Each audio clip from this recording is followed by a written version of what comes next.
నమస్తే ఫ్రెండ్స్. ఏపీలో కూటమి సర్కార్ అధికారం చేపట్టిన తర్వాత రాష్ట్ర రాజధాని అమరావతికి కొత్త కళ వస్తోంది.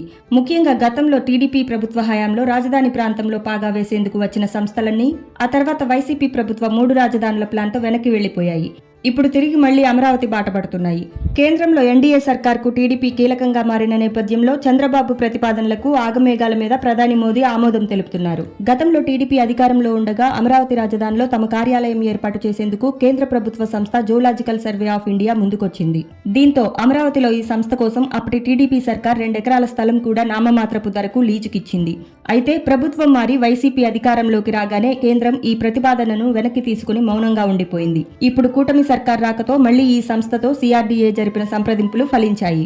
కేంద్ర పర్యావరణ అటవీ మంత్రిత్వ శాఖ పరిధిలో ఉండే జూలాజికల్ సర్వే ఆఫ్ ఇండియా ప్రాంతీయ కార్యాలయాన్ని త్వరలో అమరావతి రాజధానిలోని రాయపూడి పంచాయతీలో ఏర్పాటు చేసేందుకు అధికారులు ముందుకొచ్చారు. ఈ మేరకు సిఆర్డీఏతో సంప్రదింపులు జరపడమే కాకుండా డబ్బులు కూడా చెల్లించి బిల్డింగ్ ప్లాన్ సమర్పించింది. త్వరలో సిఆర్డీఏ దీనికి ఆమోదం తెలిపితే కార్యాలయం ఏర్పాటుకు వేగంగా అడుగులు పడనున్నాయి.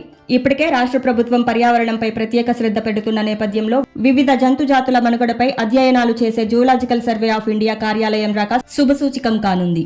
చూశారు కదా ఫ్రెండ్స్, ఇలాంటి విలువైన సమాచారాన్ని మీరు పొందాలనుకుంటే సబ్స్క్రైబ్ చేయండి. ఈ వీడియో మీకు నచ్చితే లైక్ చేసి మీ ఫ్రెండ్స్ కి కూడా ఫార్వర్డ్ చేయండి. అలాగే మీ విలువైన అభిప్రాయాన్ని కూడా కామెంట్ రూపంలో తెలియచేయండి. జై హింద్.